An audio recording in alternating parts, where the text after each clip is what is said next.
Welcome to PWE Music. I'm Dr. Patrick Englert, and in this video we're going to be going in our in-depth tutorial for Etude 10, the TMEA All-State Etudes for bass clarinet or low clarinets. And this is Etude 10 from the 32 studies, and we're using the David Height Artistic Studies edition. So the first thing we're going to talk about are the high notes. And D, E, and F, the altissimo notes we have in this etude. For soprano clarinet, not a big deal. For bass, there's a little bit easier way of doing them than the front fingerings that you would use on soprano. So when you were learning to go above the break, you were learning the lower register note, and then you add the register key. And you can do that all the way up to F, which will take you up to high C.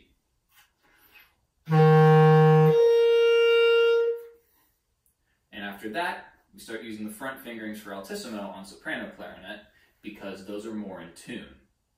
But because bass clarinet has a little bit different register mechanism, we can keep going with that idea up to D, E, F, so on and so forth. And so we're going to be using those, you could think of them as short fingerings for your altissimo notes.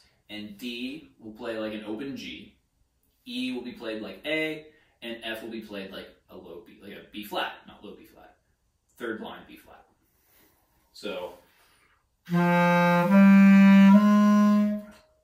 your G, A, and B flat, we're just going to voice those up. So think high. In the back, like E.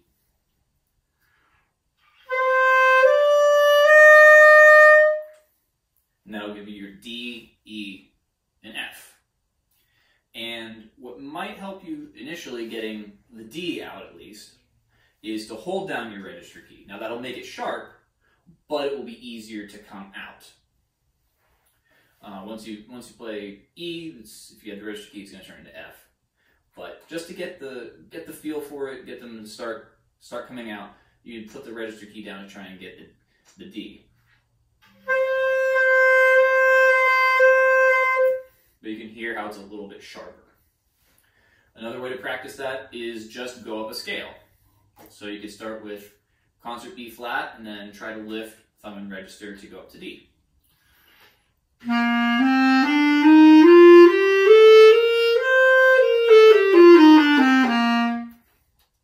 Or whatever scale you want to get to those notes and just slur up to them. Let air do the work. Think high in the back with the voicing, and should be no problem. Now the next topic for this one is throughout the whole thing, but especially in the middle section, you really want to think singing. And the way this etude lays out for bass clarinet is not really ideal because it's a lot of that middle low clarion register, so right over the break, which is a little more resistant, and it usually sounds kind of nasty unless you really work on it. And what will help address that is if you do think singing. So you want to have very good air support. Don't be afraid to take a breath. Make sure it's always there. You want to, in the front, stay squishy with this bottom lip. If you start biting to try to get over the break, you're going to end up thinning the sound out, and it's just going to stay nasty. So the way I like to think about it is just stay squishy here. And that's, if you form your embouchure, you should be able to get nice squish if you push on your bottom lip. So if you do that, your bottom lip should be nice and squishy. It should not be completely firm and rock solid. Final thing is you just want to stay open here, obviously with the exceptions of the high notes as I was talking about. Stay open there, and that's where the thinking singing comes in. Next, we'll just give a short blurb on articulation. Since with bass clarinet, obviously if you can do tip of the tongue, tip of the reed, that's ideal, especially for something like this. If you need to use a spot a little further back on your tongue to keep it clean, that's also acceptable. With larger reeds, there's a little more leeway. But regardless of what style of articulation you do, you want to stay relaxed Don't try to force yourself to play faster or shorter. And at all times you want to think nice and bouncy.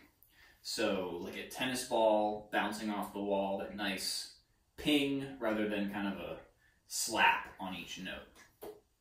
So I'll play a little bit at the beginning to give you an example.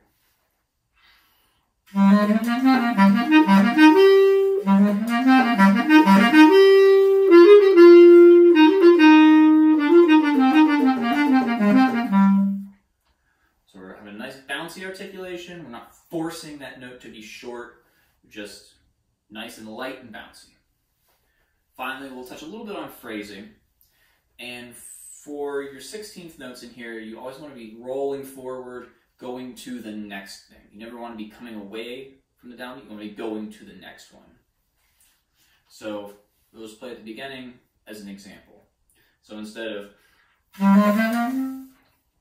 we're coming off, you want to go into the next one.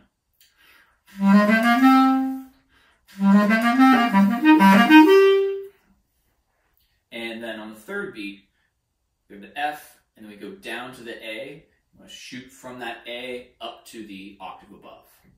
So again, rolling forward into the next one. So now some sections to kind of put a little spotlight on. Again, we'll go back to the beginning. And I'm going to highlight again, don't bite, stay relaxed. Let the air do the work all the way up through that bar to the high A.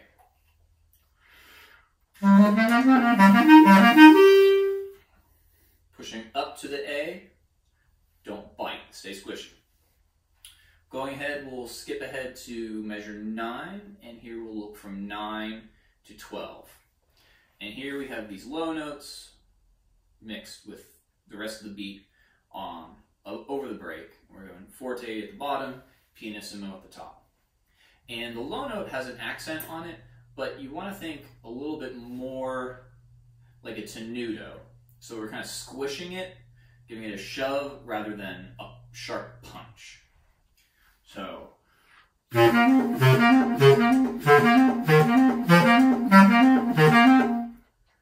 have length to the bottom note, so we can hear it and it gets emphasis, but we're not blasting it and letting the jaw open up and kind of splatting it like so. That's going to make you late, and it's going to damage the tone a little bit.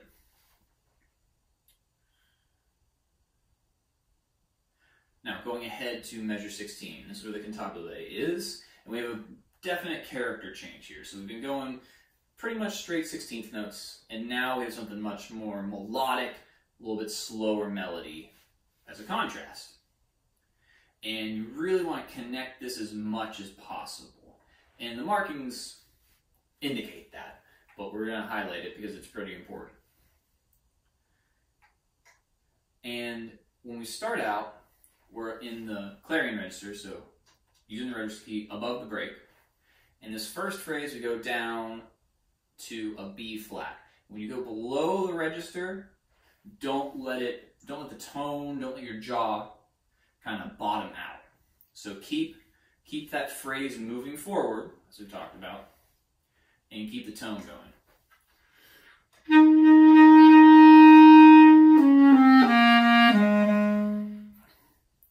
So, as I said before, you want to stay a little bit relaxed in the clarion register to help that tone blossom and be full, but then you need to adjust when we go back down so that B flat doesn't get fat and tubby.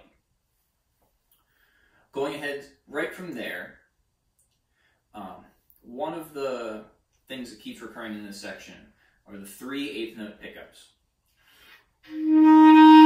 We start with that. Going ahead, we have the A flats kind of right below it.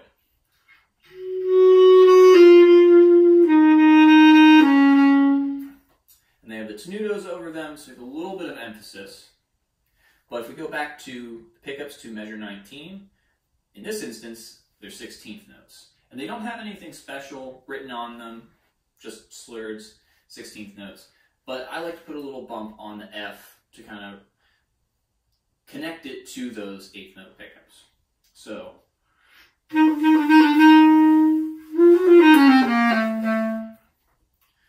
just a little bump so it's not completely different. It shows that we're connecting it. We see that it is similar to the other statements. Now, going ahead, measure 28. And we're going to look from here to the fermata. And this is a section where you want to build up all the way to that final bar, measure 32 of this little phrase. And one of the ways you can build suspense without having to really meter it out very carefully is you can use terrace dynamics.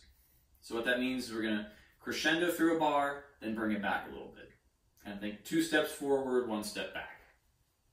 And that's going to give the illusion that we're getting louder than we actually are, so that by the end, you're not maxed out before you want to be, and you're also not sacrificing tone to get beyond where you should be. So, we're going to really build from 28, 29, 30, 31, 32, really pull it back and kind of sputter away.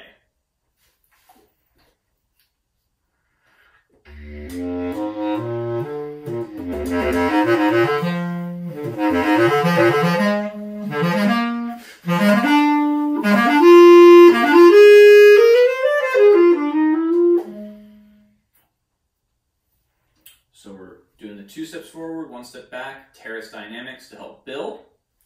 When we get to 32, really pulling back with the tempo, kind of sputtering away, and we're using those short fingerings for the altissimo notes.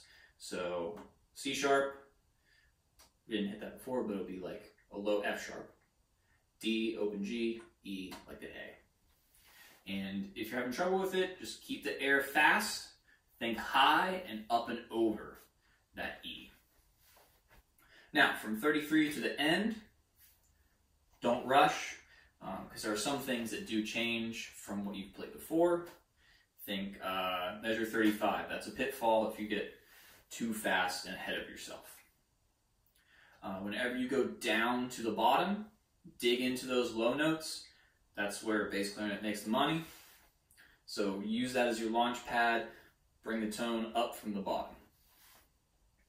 Finally, we have a lot of articulation in this section. Along with don't rush, keep the tongue light.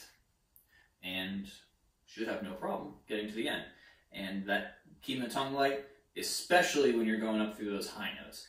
If you start using too heavy of an articulation, you're going to just bottom everything out and you're not going to get to that high F at the end.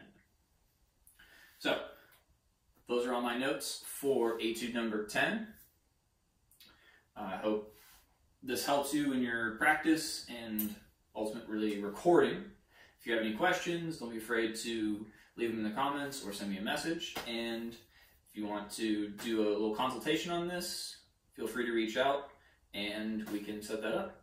So, until next time, happy practice.